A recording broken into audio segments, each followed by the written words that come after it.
বর্তমান সময়টা হলো এমন,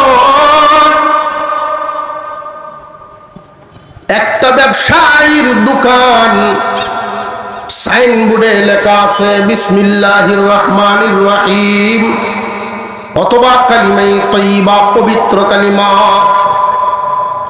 কিন্তু ভিতরে যা হয় ওজনেও বেশ কম, মালেও বেজাল। তাহলে উপরের সাইনবোর্ড ঠিক, ভিতর ভালো না। অনেক বেদিন রাষ্ট্র আছে, ভিন্ন ধর্মী বিধর্মীরা আমেরিকায়, লন্ডনে সভ্য, তারা এতটাই উপরে পৌঁছে গেছে, তারা বাজারে যদি একটা খাদ্য কিনতে যান, এই টেনশন বা এই পেরেশান, এই চিন্তাই করা লাগবে না খাদ্য কি 2 নাম্বার দিয়া দেয় কিনা। এই চিন্তা কেন লাগবে না? ওই সমস্ত দেশে 2 নাম্বার কোনো খাদ্যই নেই। আপনাকে দিবে কোত্থেকে? একটা বেদিন দেশ, বিরাট বড় একটা শোরুম, একটা ব্যবসায়ীর শোরুম, সেখানে ঢুকে দেখা গেছে কিছু পণ্যের কভারের উপরে লেখা আছে, ওইটার মূল্য ছিল 100, এখন এটার দাম 50, কারণ এর মধ্যে একটু দোষ আছে। ফ্যাক্টরি থেকে মালটা যেইভাবে আসার কথা ছিল হুবহু আসে নাই, টুটা আছে, কভারটা চাপা হয়ে গেছে কোনো একদিকে, মাল টিকে আছে কিন্তু প্যাকেটটা একটু নষ্ট হওয়ার কারণে অর্ধেক দাম কম। বেদিনদের দোকান, দেখা গেছে এদের মধ্যে কতটা স্পষ্টতা। রে জনগণ, যারা ব্যবসার পণ্য কিনবা, সবার আগেই দুষ্টা চোখের সামনে তারা বাসায় রাখছে, দেখে শুনে নেও, দাম বুঝে নেও। কিন্তু আমাদের হালত হলো তাদের চেয়ে কতটুকু বেশ কম, খুব ভালো করে বুঝবেন। তাদের কিন্তু সাইনবোর্ড নাই, সাইনবোর্ডে কিন্তু অন্যটা কালিমা শ্রেণী, সাইনবোর্ড বিসমিল্লাহ শ্রেণী, সাইনবোর্ড বেজাল কিন্তু ভিতর চলে আসল। আর আমাদের সাইনবোর্ড সঠিক, ভিতর নকল। আম্মা বা'দ ফাআউযু বিল্লাহি মিনাশ শাইতানির রাজীম। বিসমিল্লাহির রহমানির রহিম। ইয়া আইয়ুহাল্লাযীনা আমানু দুখুলু ফিস-সিলমি কাফাহ ওয়া লা তাত্তাবিউ খুতুওয়াতিশ শাইতান ইন্নাহু লাকুম আদুউম মুবিন। وقال رسول الله صلى الله عليه وسلم التاجر الصدوق الأمين مع النبيين والصديقين والشهداء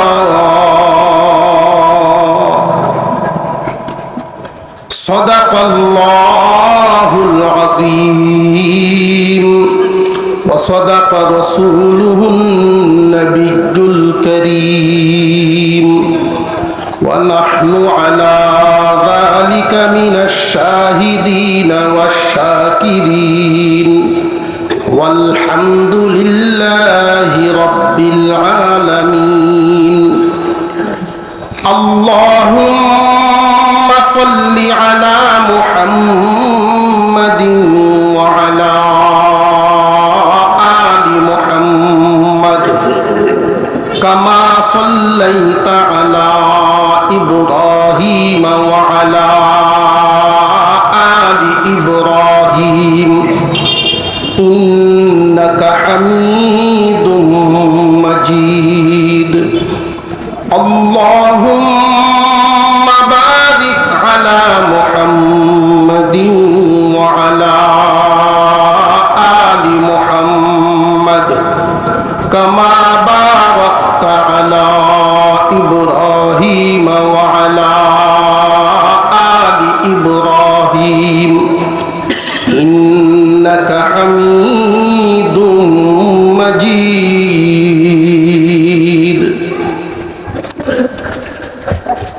ঐতিহ্যবাহী বাদাঘাট বাজার ব্যবসায়ী বৃন্দের উদ্যোগে আয়োজিত আজকের এই তাফসীরুল কোরআন মাহফিলের শ্রদ্ধাভাজন সভাপতি সাহেব, উপস্থিত হযরত উলামায়ে কেরাম,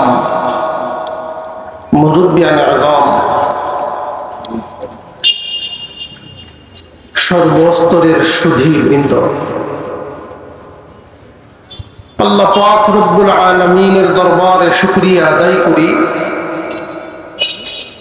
যিনি আজকের এই মুফতি জলসায় আমাদেরকে শামিল হওয়ার তৌফিক দান করেছেন। এলাকায় বহু মানুষের বসবাস, সারা এলাকা থেকে বাছাই করে মহান আল্লাহর নেক নজরের মাধ্যমে আমাদেরকে এখানে আল্লাহ পাক আসার তৌফিক দিয়েছেন। এজন্য আল্লাহর শুকর আদায় করি আলহামদুলিল্লাহ।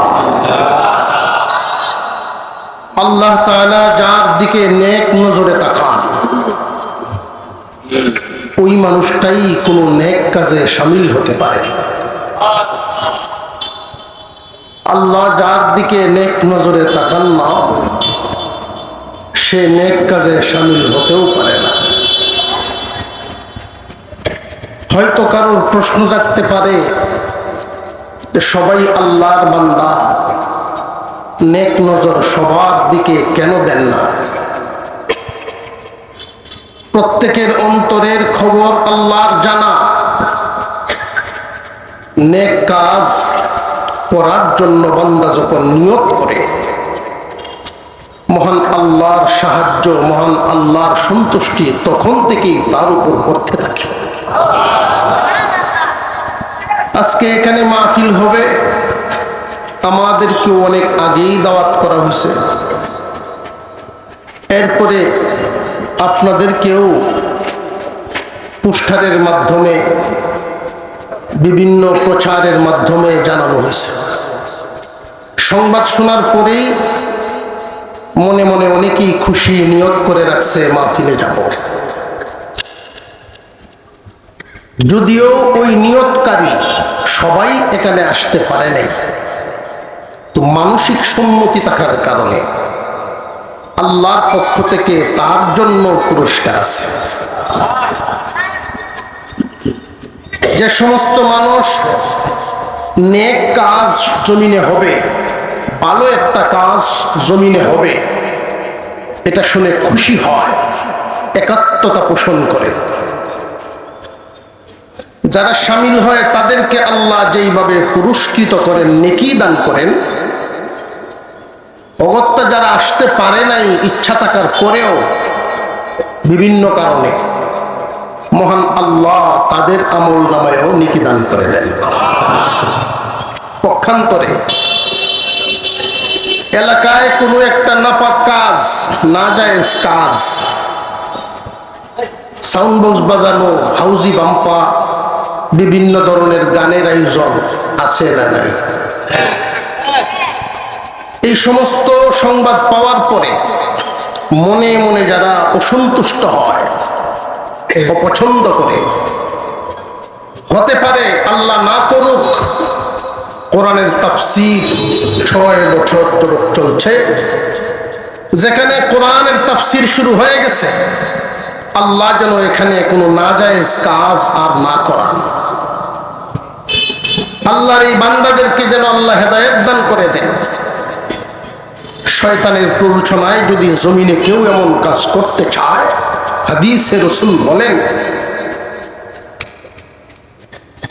কোন এলাকায়, কোন অঞ্চলে যখন অন্যায় হতে থাকে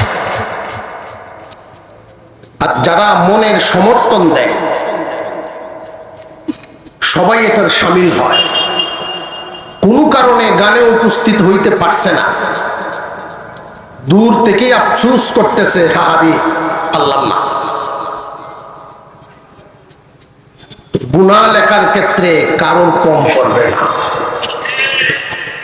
কতটা মাসালাটা বুঝেছে আপনাদের? আজকে এখানে মাহফিল হচ্ছে, বাজারঘাটের এমন মানুষও আছেন যিনি বিদেশে, তার মন ছটফট করতেছে, বাড়িতে থাকলে আমিও যাইতাম। এই মৌন সমর্থন তার নেকি জোগায় দিবে। আর কোন জায়গায় যদি অন্যায় হতে থাকতো, দূর থেকে ছটফট করতো, আরে কি গেল, আমি যাইতে পারলাম না। উপস্থিত সামিল হয়ে যারা যেই পরিমাণ গুনাহগার, দূরে তাকনেওয়ালাও সেই পরিমাণ গুনাহগার। যেই কথাটা আসছিল যে আল্লাহ নেক নজর মানুষের প্রতি দেন কিভাবে, মানুষের নিয়তের উপর নির্ভর করে। আমরা যারা এখানে আজকে সামিল হতে পারছি, তিন দলে বিভক্ত। একদল মানুষ বড় কষ্ট করে আজকের এই আয়োজনটুকু করেছেন, আরেক দল মানুষ একের পর এক কোরআন হাদিসের কথা বলে যাচ্ছে, আর একদল মানুষ চাতক পাখির মতো মনোযোগের সাথে এগুলো গ্রহণ করছে। অংশগ্রহণকারী তিন দলের সমস্ত সগীরা গুনাহ প্রথমেই মাফ। মাহফিলে আলোচনা শোনার পরে মনের পরিবর্তন আসে, মনের হালত বদলে বান্দা যদি তওবা করে ফেলে, আল্লাহ তার জিন্দেগীর সমস্ত কবিরা গুনাহ মাফ করে দেন। যারা সেই তওবার উপর অটল থাকে, অনেকেই আছেন ডরায়া তওবাই করে না। কি ডর? পরে যদি কথা ঠিক না থাকে। এই পরহেজগারের নমুনা হইল পেশাব করে পানি লয় না, তারে নামাজের দাওয়াত দিছে, আসেন ভাই, কাপড় ঠিক নেই। এই বয়স হয়েছে, চুলদারি ভাবতেছে, এখনো আপনি এই কামটা করুন, একটু মাটির চাক্কা লই এলি তো আরো ওই সারাদিন কাজ কাম করি আরো কেমনে কি তা করতাম। মাটির চাক্কা তো আছে, পেশাব করলে কি ভাকরা হন্ডের ওষুধ? কার জমিনের মাটির চাক্কাটা ব্যবহার করা? কত বড় পরহেজগার!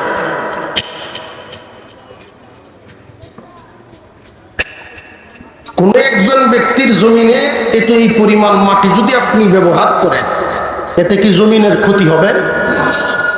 তার পক্ষ থেকে কোনো অভিযোগ হবে? সুতরাং আপনি যেটা অন্যের ক্ষতির চিন্তায় করেন সেটা গুনাহ, অপরাধ।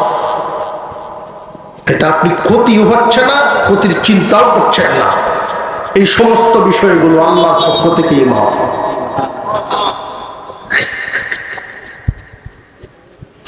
মুহতারাম হাজিরিন, যারা তওবা করেন আল্লাহ পিছনের সমস্ত গুনাহ মাফ করেন। বান্দা আবার গুনাহ করে, আমল নামা আবার ভরে। একজন মুমিন বান্দা যত বেশি পারেন তওবা করবেন, তওবার অনেক ফজিলত। কেউ যদি মনে মনে এমন ভাবে যে আমি সব কিছু যখন বাদ দিয়া একেবারে ভালো মানুষ হইব, এই দিন তওবা করব,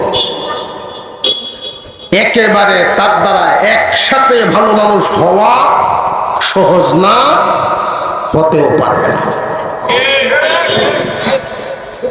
বান্দা যখন তওবার উপরে অটল থাকে, কোন একটা বিষয়ের উপরে তওবা করলেন, দাবি আর কাটবো না, সত্যি যদি কাটে না,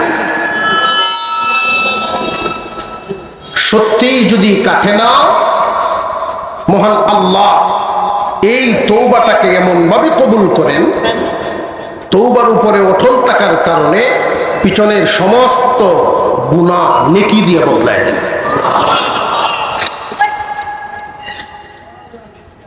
আল্লাহ পাক যেন আমাদেরকে গুনাহ মুক্ত হয়ে ঈমানের সাথে দুনিয়া ছাড়ার তৌফিক দেন, বলুন আমিন। মুহতারাম হাজিরিন, বাজারের ব্যবসায়ীগণের উদ্যোগে আজকের এই মাহফিল। আমি ইতিপূর্বেও আপনাদের এখানে এসেছি, মাঝখানে কিছুদিন গ্যাপ গেছে, হয়তো 2-1 বার বা 3 বার, ডেটে মিলছে না। যোগাযোগের কোনো কমতি নেই, আসা যাওয়া তো আছে। রিজিক যার যখন যেখানে ফয়সালা হয়, আবার দেখা হয়ে গেল। যেহেতু ব্যবসায়ীগণের উদ্যোগে আজকের এই মাহফিল, তা আলোচনাটা এমনভাবেই আসা প্রয়োজন যে যারা ব্যবসা বাণিজ্য করতেছেন তারা অনেকেই মনে করেন দুনিয়াদারি করতে করতে জিন্দিগি শেষ, দিনের কাম কোন সময় করা। আমরা এখানে যারা আছি প্রত্যেকেই কোনো না কোনো কর্মের মানুষ।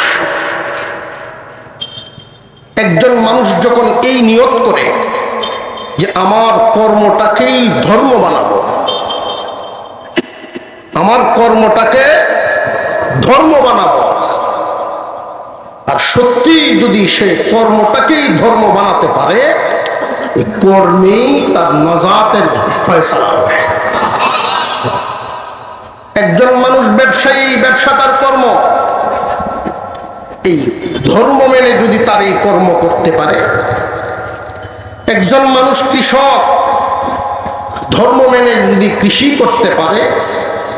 একজন মানুষ চাকরিজীবী, ধর্ম মেনে যদি চাকরি করতে পারে। অর্থাৎ প্রত্যেকের কর্মটাকেই ধর্ম যদি বানাতে পারে, ধর্মীয় রঙে রঙাইতে পারে, এই কর্মই তার ধর্ম হবে, এই কর্মটাই তার নাজাতের উসিলা হবে। আল্লাহ পাক রব্বুল আলামিন মুমিন বান্দাদেরকে ডাক দিয়া বলেন, ইয়া আইয়ুহাল্লাযীনা আমানু দুখুলু ফিস-সিলমি কাফা ওয়া লা তাত্তাবিউ খুতুওয়াতিশ-শাইতান ইন্নাহু লাকুম আদুউম মুবিন। মহান আল্লাহ বলেন, হে ঈমানদারেরা, পরিপূর্ণভাবে ইসলামের ভিতরে প্রবেশ করো। বর্তমান সময়টা হলো এমন, একটা ব্যবসায়ীর দোকান, সাইনবোর্ডে লেখা আছে বিসমিল্লাহির রহমানির রহিম অথবা কালিমায়ে তাইয়্যিবা, পবিত্র কালিমা, কিন্তু ভিতরে যা হয় ওজনেও বেশ কম, মালেও বেজাল। তাহলে উপরের সাইনবোর্ডটি ভিতর ভালো না। অথচ পক্ষান্তরে আমরা যদি লক্ষ্য করি, খুব ভালো করে বুঝবেন, অনেক বেদিন রাষ্ট্র আছে, ভিন্ন ধর্মী বিধর্মীরা আমেরিকায়, লন্ডনে সভ্য, তারা এতটাই উপরে পৌঁছে গেছে, তারা বাজারে যদি একটা খাদ্য কিনতে যান, এই টেনশন বা এই পেরেশান, এই চিন্তাই করা লাগবে না খাদ্য কি 2 নাম্বার দিয়া দেয় কিনা। এই চিন্তা কেন লাগবে না? ওই সমস্ত দেশে 2 নাম্বার কোনো খাদ্যই নেই। আপনাকে দিবে কোত্থেকে? একটা বেদিন দেশ, বিরাট বড় একটা শোরুম, একটা ব্যবসায়ীর শোরুম। সেখানে ঢুকে দেখা গেছে কিছু পণ্যের কভারের উপরে লেখা আছে, ওইটার মূল্য ছিল 100, এখন এটার দাম 50, কারণ এর মধ্যে একটু দোষ আছে। ফ্যাক্টরি থেকে মালটা যেইভাবে আসার কথা ছিল হুবহু আসে নাই, টুটা আছে, কভারটা চাপা হয়ে গেছে কোনো একদিকে, মাল টিকে আছে কিন্তু প্যাকেটটা একটু নষ্ট হওয়ার কারণে অর্ধেক দাম কম। বেদিনদের দোকান, দেখা গেছে এদের মধ্যে কতটা স্পষ্টতা। রে জনগণ, যারা ব্যবসার পণ্য কিনবা সবার আগেই দুষ্টা চোখের সামনে তারা বাসায় রাখছে। দেখে শুনে নেও, দাম বুঝে নেও। কিন্তু আমাদের হালত হলো তাদের চেয়ে কতটুকু বেশ কম, খুব ভালো করে বুঝবেন। তাদের কিন্তু সাইনবোর্ড নাই, সাইনবোর্ডে কিন্তু অন্যটা কালিমা শ্রেণী, সাইনবোর্ড বিসমিল্লাহ শ্রেণী, সাইনবোর্ড বেজাল কিন্তু ভিতর চলে আসল। আর আমাদের সাইনবোর্ড সঠিক, ভিতর নকল। তাদের শুধু সাইনবোর্ডটা পাল্টাইলেই দিন কায়েম হয়ে যায়। আমাদের রন্ধে রন্ধে সমস্যা, খাদ্য বেজাল। এই বেজাল খাদ্যের যে উৎপাদন, এই উৎপাদন কি গ্রাম এলাকার একজন ব্যবসায়ী দিয়ে করে? বেজাল খাদ্যের যে ফার্মিশন, ওইটাও তো কোনো না কোনো অফিসারের হাত দিয়েই হয়। ওই জন্যই বললাম, যেই অফিসার ভেজাল খাদ্যকে সঠিক বলে স্বাক্ষর দিয়া চিহ্নিত, শিল স্বাক্ষর দিয়া বাজারে ছাড়লো, মানুষের ক্ষতি করলো, সরকারের বেতন নিয়ে জনগণের এই দায়িত্ব পালন করার কথা ছিল সঠিক না বেঠিক চিহ্নিত করা। কোম্পানির কাছ থেকে মুঠা অঙ্কের ঘুষ গ্রহণ করে বেজালটারে সঠিক বলে চালাইল। তার যে কর্মটা কি ধর্ম হইল না দুর্নীতি হইল? দুর্নীতি। সব অফিসারই যে দুর্নীতিবাজ তাও না। যেই অফিসার টাকার বান্ডিল সামনে দেওয়ার পরেও এটা গ্রহণ করে নাই, ভেজালকে ভেজালেই বলছে, যদিও তাকে পানিশমেন্ট দিয়া, ট্রান্সফার দিয়া পানিশমেন্ট এলাকায় পাঠাইছে। শহরে থাকলেওয়ালা অফিসার শাস্তি দিতে গিয়া বাদাঘাট এলাকায় পাঠাইছে, এমন নজরেও আছে। সেই শাস্তি গ্রহণ করতে রাজি, ঘুষ গ্রহণ করতে রাজি না। ওই অফিসারের কর্মটাই ধর্ম হয়ে গেছে। একজন ব্যবসায়ীর ভবিষ্যৎ আল্লাহর রাসূল ঘোষণা করেছেন। এখানে যারা ব্যবসায়ী আছেন, বিভিন্ন প্রকারের ব্যবসায়ী, একটা বাজার সারা এলাকার জন্য একদিক থেকে রহমত। আল্লাহর রাসূল যদিও বাজারকে অন্যান্য জায়গার থেকে তুলনামূলকভাবে উত্তম বলেন নাই, তার কারণ আছে বিভিন্ন দিক। কারণ বাজারের মধ্যে ভালোর চাইতে খারাপ বেশি করার সুযোগ। একটা চায়ের দোকানে লক্ষ্য করে দেখবেন, প্রয়োজনে চা খায় মানুষ বেশি না অপ্রয়োজনে চা খায় মানুষ বেশি? প্রয়োজনীয় আলোচনা এখানে বেশি না অপ্রয়োজনীয় আলোচনা বেশি? কি পরিমাণ সময় নষ্ট হয়! সংসদ ভবন প্রত্যেকটা চার দোকান। রাজনীতিবিদের অভাব নাই।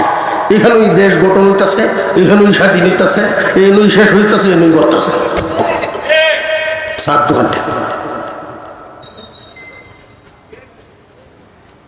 এই বাজার সারা এলাকার জন্য আবার রহমত। একজন মানুষের কাছে টাকা থাকলেই টাকা তো গায়ে পড়তে পারবে না, কাপড় দরকার। ফ্যাক্টরি থেকে একটা লুঙ্গি এনে পরা সম্ভব না। সত্যবাদী আমানতদার ব্যবসায়ী হাসরের মাঠে যেমন তেমন মানুষদের কাতারে তারা দাঁড়াবে না। সত্যবাদী আমানতদার ব্যবসায়ীরা নবীগণের পিছনে দাঁড়াইবে, শহীদগণের পিছনে দাঁড়াইবে, সিদ্দিকদের পিছনে দাঁড়াইবে। নবীগণ, সিদ্দিকগণ, শহীদগণ, এদের সাথে হাসর হবে। বিশাল ফজিলত একজন ব্যবসায়ীর জন্য। আল্লাহর পয়গম্বর এত বড় ফজিলত কেন বর্ণনা করলেন? যে একজন মানুষ যদি সত্যবাদী আমানতদার ব্যবসায়ী হওয়া লাগে অনেক কুরবানির প্রয়োজন। চোখের সামনে ইচ্ছা করলেই 1 বছরে লালে লাল, কাটাটা একটু লড়াইলেই 1 বছরেই ধনী হইতে পারে। এই অবস্থাটা অর্থ চোখে দেখেও নিজেকে ঠিক রাখা সহজ না কঠিন? একজন ব্যবসায়ী 1 নাম্বার বলিয়া 3 নাম্বার মালটা দেওয়া তার জন্য সহজ, কারণ সব ধরনের জনগণ এত সচেতন না।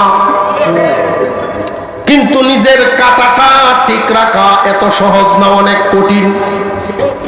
একজন ব্যবসায়ী যখন সকাল থেকে সন্ধ্যা পর্যন্ত ব্যবসা করে, মুহূর্তে মুহূর্তে কাস্টমার সামনে আসতেছেন, মাল দেওয়ার সময় শয়তানে ধোঁকা দেয়, একটু কাটা নাড়াও, অনেক লাভ, অনেক মুনাফা।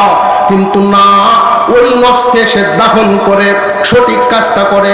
এই যে বারবার নিজের নফসের সাথে জিহাদ করে, বারবার নিজের নফসের সাথে জিহাদ করতেছে, সারাটা জিন্দেগি কাটায় দিল। একজন ব্যবসায়ী দুর্নীতি করে নাই, কি পরিমাণ কুরবানি সে তার জিন্দেগিতে দিল। এই জন্য এত বড় কুরবানিওয়ালা সারা জীবন ভর নফসের বিরুদ্ধে যুদ্ধ করার কারণে সিদ্দিক এবং শহীদদের সাথে হাসা। একজন ব্যবসায়ী ইচ্ছা করলে মানুষের যতটুকু উপকার করতে পারেন, সাধারণ একজন মানুষ চাইলেই পারবে না। কি কি উপকার করা যায় এর মধ্যে একটা হলো, খুব ভালো করে জেনে রাখবেন, একজন মানুষ গাড়ি থেকে নামলেন, গাড়ির ভাড়া হলো 20 টাকা, 500 টাকার নোট বের করলেন, কারোর কাছে ভাঙতি নাই। এই নোটটা যদি সহজে ভাঙাইতে হয়, ব্যবসায়ীদের ছাড়া ভিন্ন কোনো রাস্তা খুঁজে পাওয়া যায় না। কিন্তু এই ব্যবসায়ীরা অনেকেই না বুঝার কারণে এই ফজিলত লইতেও পারে না, বাংতি থইয়াও কয় নাই। ঠিক আরো আসতে কমছে, আরেকদিন আইলে বাংতি দিত না বলে।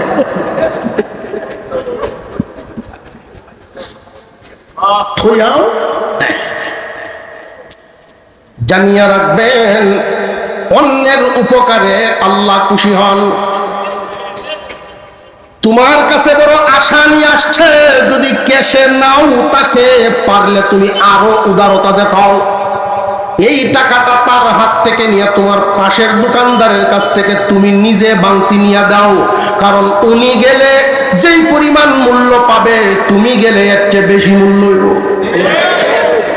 এই যে উপকারটুকু করার কারণে মহান আল্লাহ এতটাই খুশি হন, নবীগণ শুধু মানুষকে সাহায্যই করে যান সারা জীবন, কুরবানি দিয়া যান সারা জীবন। ওই যে ছোট ছোট উপকারগুলো করেন, একজন মানুষ কোনো একটা পণ্য কিনে নিলেন, বাড়িতে গিয়ে দেখলেন এটার প্রয়োজন নাই, ফেরত দেওয়া দরকার, কোনো সমস্যা নাই, কিন্তু এরপরেও তার এটা ফেরত দেওয়া দরকার। কিন্তু অবস্থা হলো আমাদের অনেকের না জানার কারণে ব্যবসায়ীদের নিজেদের ব্র্যান্ড, নিজেদের নাম দিয়া যেই ব্যাগ বানায়, দেখবেন নিচে লেখা আছে বিক্রিত মাল ফেরত যোগ্য না। এটা একজন মুসলমান ব্যবসায়ীর জন্য জায়েজই না। বিক্রিত মাল ফেরত দিবা, এই জন্যই তো শহীদদের সাথে হাসর পাইবা। বিক্রিত মাল ফেরত নিবা, এই জন্যই শহীদ সিদ্দিক নবীদের সাথে হাসর পাইবা। কেন? যিনি মালটা ফেরত নিয়ে আসছেন কোনো না কোনো বেকায়দায় পড়ে গেছে। কারণ আমরা যারা এখানে আসি, প্রত্যেকের ব্যক্তিগত হালত প্রত্যেকের জানা। বাহিরে যত বড় বাহাদুরি থাকুক, ঘরের মায় মাতাব্বরি কিন্তু এ হাতে চলে না। কাপড় একটা কিনে নিয়ে গেলে ঘর থেকে একবারে সানন্দে গ্রহণ করে, যে এই পছন্দটা ঠিক আছে, এরকম কইয়া মহিলা সবার কর নাই। যে কারণে পরে রাগে বেড়াই কজা তোর বাজারকে তুই করিস। আর এখন বাজার ভুগতেছে ব্যক্তি।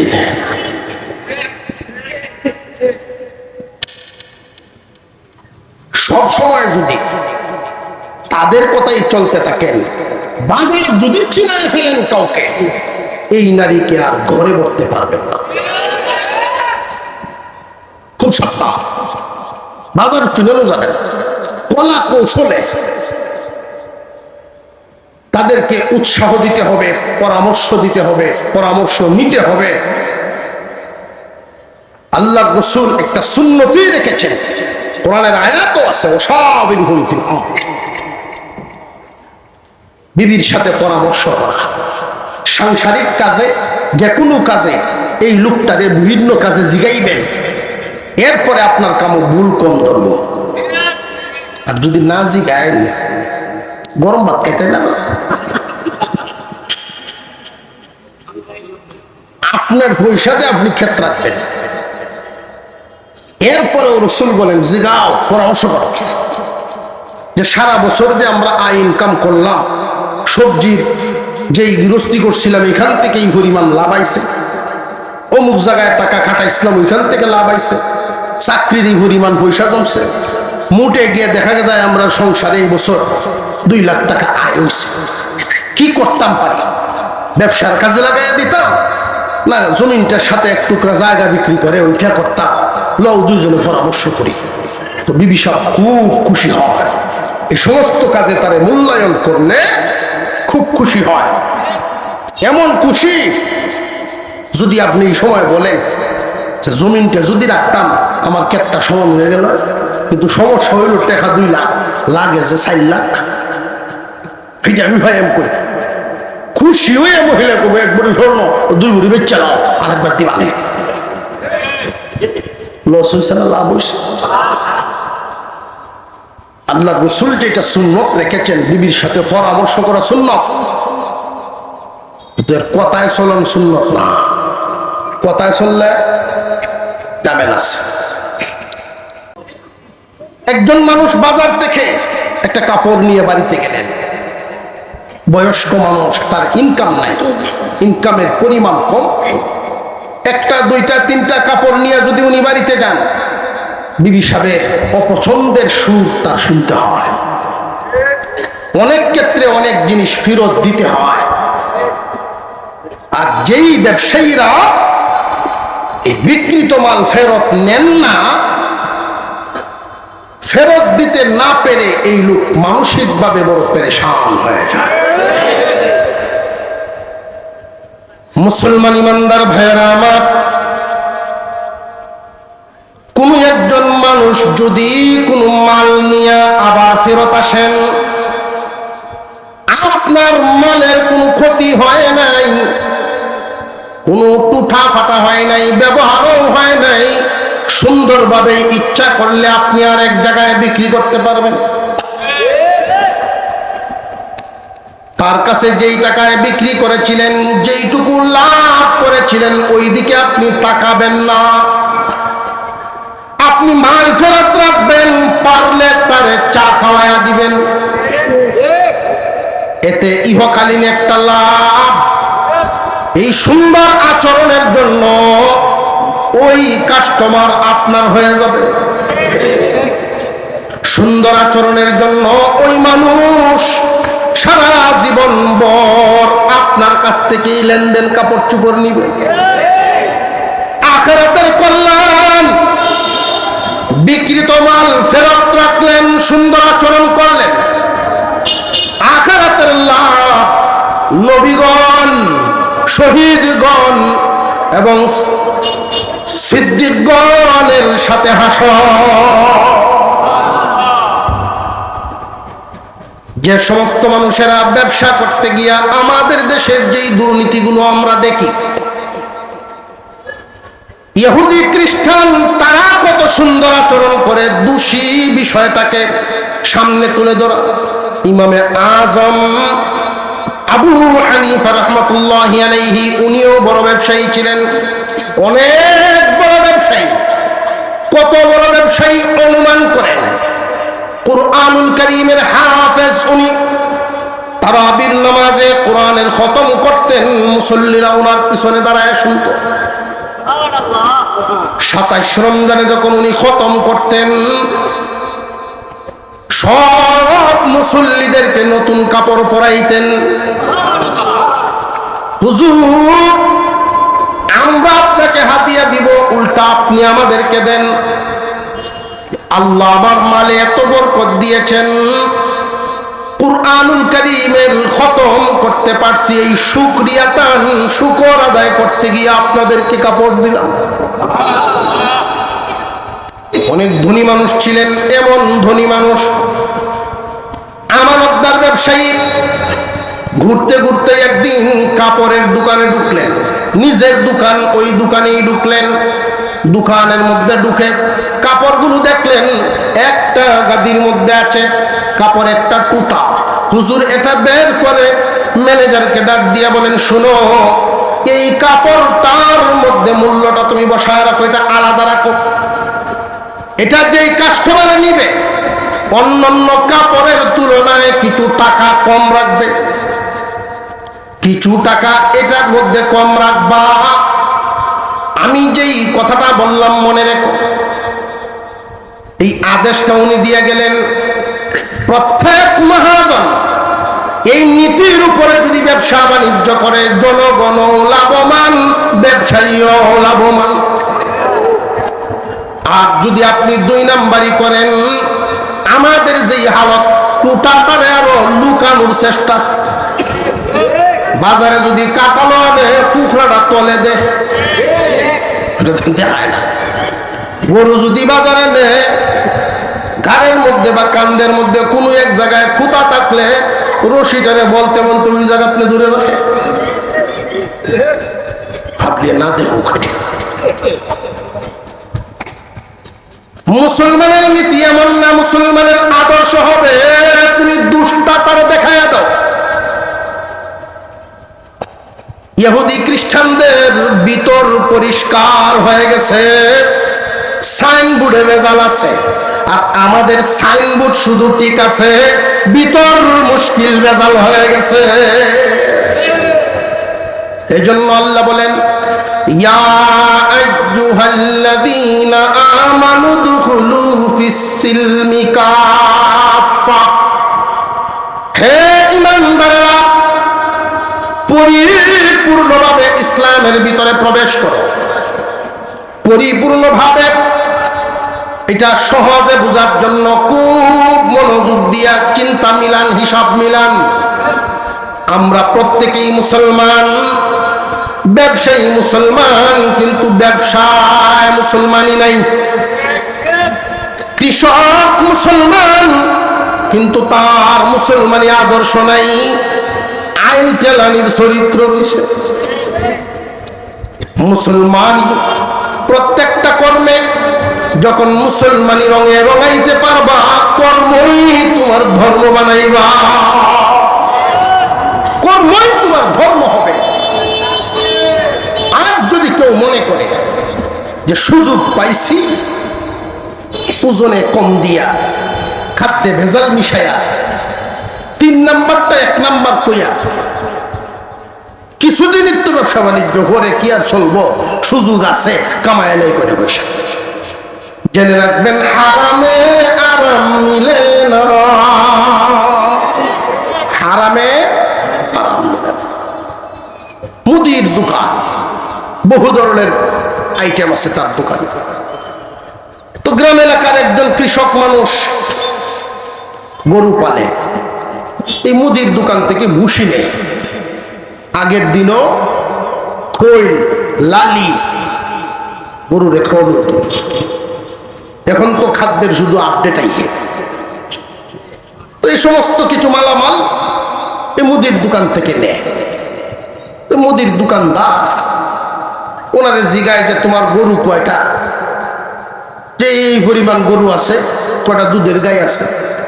তাহলে তুমি একটা কাজ করবা, প্রতিদিন দোকানে যেহেতু বাজারে তুমি আসোই, আমার দোকানে প্রতিদিন 2 লিটার দুধ দিয়ে যাইবা, ব্যস্ত উনি মাইপটা 200 দুধ প্রতিদিন এই মাজন রেতে। তো এই কৃষক মানুষ 2 মাস পর্যন্ত দুধ দিল। 2 মাস পরে মাজনের মনে মনে যে আমি যে দুধ রাখি তার উপরে বিশ্বাস করি না, আমি তো কোনোদিন মাপলাম না,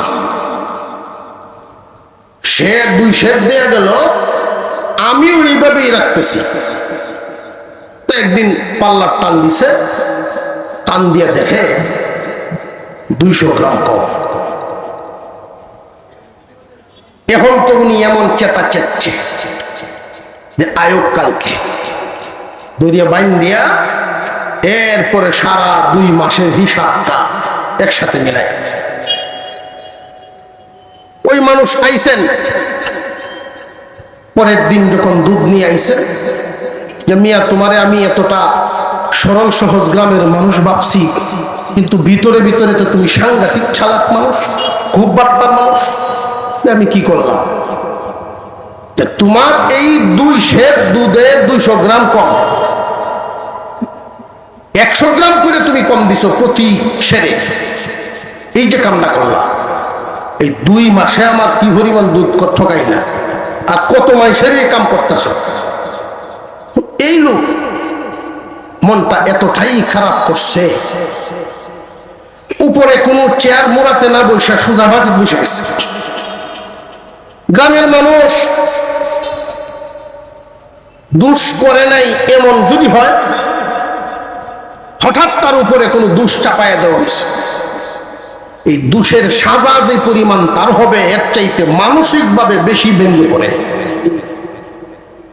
উনি পেরেশান হয়ে গেছে যে আমি তো ইচ্ছাকৃতভাবে আপনাকে কোনো কম দিব এটা ভাবিও না, কারোর সাথে আমি কাটা নাড়া কাজ করি না। তবে একটা বিষয় আমার বুঝে আসতেছে না, এটা হইল কেমনে? তবে আমার মনে পড়ে আপনার এখান থেকে যে আমি মাল নেই, আমার গড়ে কোনো নিজস্ব পাল্লা পাথর নেই, তা আপনার এখান থেকে যে মাল নেই, 2 সেরের 2টা পুটলা সমান ওজন দিয়ে আমি বানায় নিছি,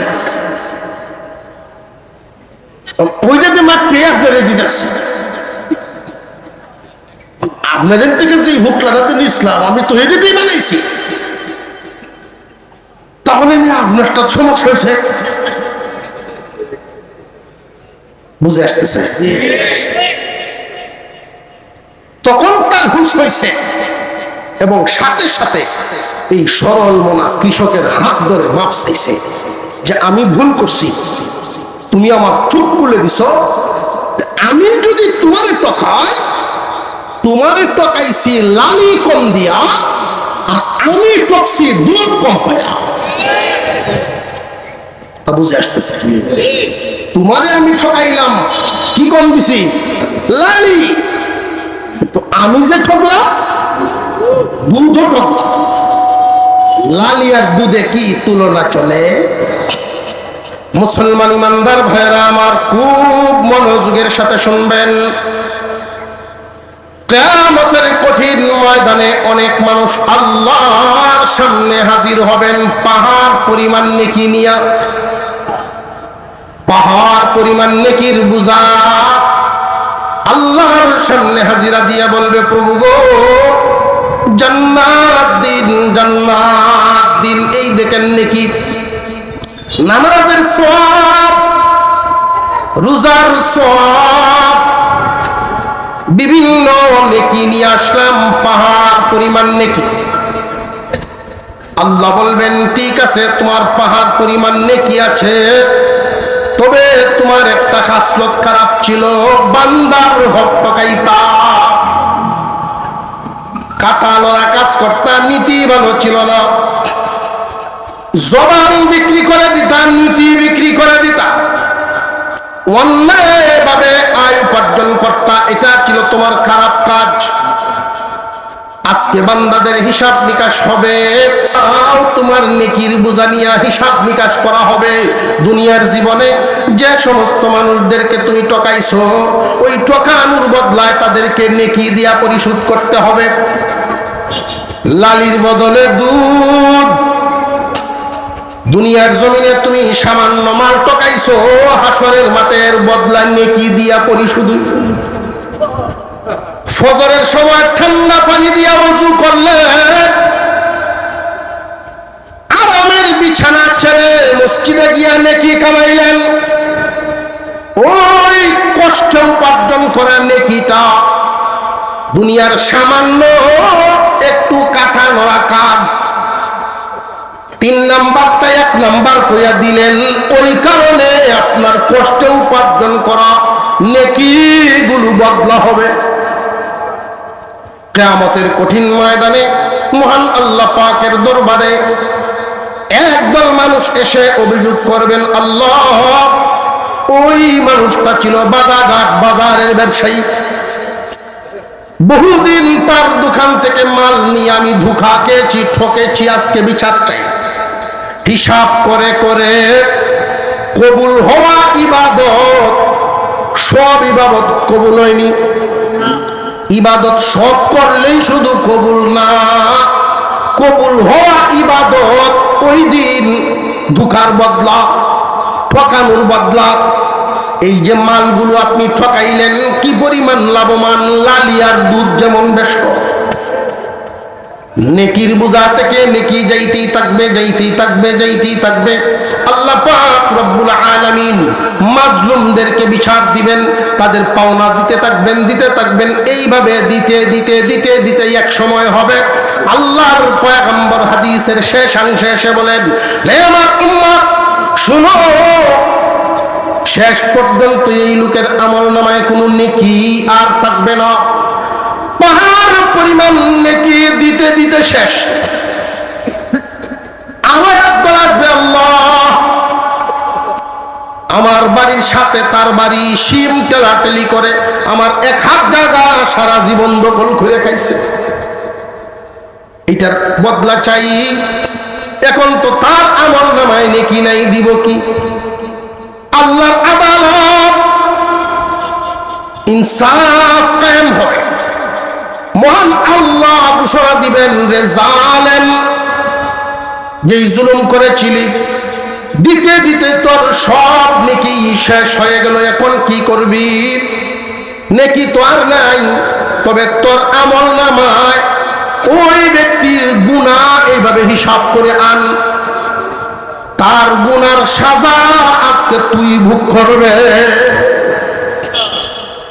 দুনিয়ায় সামান্য একটু জিতে গেলে আমরা মনে করছি কেউরে যদি ঠকাইতে পারি তাহলে জিতছি, এটা মনে করি। জেনে রাখবেন, কাউরে ঠকায়া কেউ জিততে পারে না। যদি ঠকাও তাহলে ঠকবা, ঠকাইলে যে ঠকবেন এতে কোনো সন্দেহ নাই। তবে সমান সমান না, জেনে রাখবেন লালি এবং দুধের মতোই। আপনি যারা ঠকাইছেন, যেই পরিমাণ ঠকবেন এর চাইতে অনেক অনেক বেশি পরিমাণ। আচার আচরণের ক্ষেত্রে হোক, আদব কায়দার ক্ষেত্রে হোক, সামাজিক চালচলনের ক্ষেত্রে হোক, লেনদেনের ক্ষেত্রে হোক। তবে খুব খেয়াল রাখবেন, অন্তত মানুষকে অর্থের হক খাবেন না। এটাই সবচাইতে সমাজে বেশি ঘটে, সবচাইতে বেশি ঘটে। বর্তমান সময়ে মানুষের নীতি আদর্শ এতটাই নিচে গেছে, পয়সার বিনিময়ে মানুষ বিক্রি হয়ে যায়। পয়সার বিনিময়ে মানুষ বিক্রি হয়ে যায়, আশ্চর্য ব্যাপার। ইনসাফ পায় না অনেক মানুষ। কোর্ট আদালতে গেলে আমরা দেখতে পাই 90% মামলা মিথ্যা সাক্ষী। যিনি সাক্ষী, যারা 2 ভাই, অমুক ভাই আর অমুক ভাই মারামারি হয়েছে, এক ভাইয়ে মুঠা এক বাঁশ লইয়া তার মাথার বাড়ি দিছে, আমি তার দিকে ছায়া রয়েছি, নিজের চোখকে তাকায় দেখছি। অথচ হে আসিন ডা হয় যে মিথ্যা। এমন ঘটনা আছে না নাই? নীতি আদর্শ ঠিক করা, আমরা যদি চাই দুনিয়া এবং আখিরা উভয় জাহান আমার কামিয়াব হোক, কামিয়াবি যদি তালাশ করেন, অবশ্যই কামিয়াবি তালাশটা যে করবেন, কামিয়াবিটা হলো আপনার কাটার উপরে। আপনার কাটা যদি ঠিক থাকে, মাল কি পরিমাণ আপনার কাছে আছে, আপনি 10 আল জমিনের মালিক, 20 কোটি টাকার মালিক, এই হিসাবটা মিলাইবেন। সাথে সাথে খেয়াল করবেন আপনার এই মালটা যে আপনি গ্রহণ করছেন হালাল কি পরিমাণ আছে। ব্যবসায়ী ভাইরা, যারা যারা আমার কথাগুলো শুনলেন, এক তো হলো মানুষ ঠকানো বন্ধ করতে হবে, 2 নাম্বার যারা বড় বড় ব্যবসায়ী নেশাব পরিমাণ মাল যাদের আছে, বছর ঘুরে ওলামায়ে কেরামের সাথে পরামর্শ করবে। ব্যবসায়ীগণ বিশেষ করে মালের যাকাত আদায় করবেন। যারা মালের যাকাত আদায় করেন, মহান আল্লাহ তাদের মাল দিন দিন বৃদ্ধি করে দেন। মাল পবিত্র হয়, কাপড় যদি ময়লা হয় ধুইলে সাফ হয় না? সারা বছর আপনি মাল চালাইলেন, ব্যবহার করলেন, লাভ নিলেন, ফায়দা নিলেন, এখানে লড়াছড়ায় ময়লা হয়, হিসাব করে আপনি যাকাত দেন। এটা ভাববেন না আমি যাকাতটা দিতেছি একসাথে এতটা টাকা। মহান আল্লাহ পাক পবিত্র মাল বৃদ্ধি করেন, হালাল মাল বৃদ্ধি করেন। আমরা তো এমন একজন পয়গম্বরের উম্মত, নীতিবান, আদর্শবান, সত্যবাদী, আমানতদার। অর্থের দিক থেকে মাল নাই, যোগ্যতাও আছে, আমানতদারি আছে, কিন্তু পয়সা নেই। আরবেরই একজন নারী খাদিজাতুল কুবরা রাদিয়াল্লাহু আনহা, ওনার মাল আছে, ব্যবসার যোগ্যতা নেই। মাল দিলেন উনি, আর শ্রম দিলেন আমার আপনার পয়গম্বর। চালানে গেলেন কোথায়? সিরিয়া। মক্কা থেকে আরো বেশ নামি দামি বড় বড় ব্যবসায়ীরা প্রথম বছর গেলেন, দ্বিতীয় বছর গেলেন, তৃতীয় বছরের হিসাবে মক্কার অন্যান্য ব্যবসায়ীরা সকলে মিলে যেই পরিমাণ পুঁজি একা মুহাম্মদুর রাসূলুল্লাহ সাল্লাল্লাহু আলাইহি ওয়াসাল্লাম এবং খাদিজাতুল কুবরা, তাদের সকলের তুলনায় তাদের একাই সবচেয়ে বেশি পুঁজি। নীতি আদর্শ হালাল মালকে এত ত্বরান্বিত করে, এত বৃদ্ধি করে। যাকাত দেওয়া মাল পবিত্র মাল, আল্লাহ হেফাজত করে।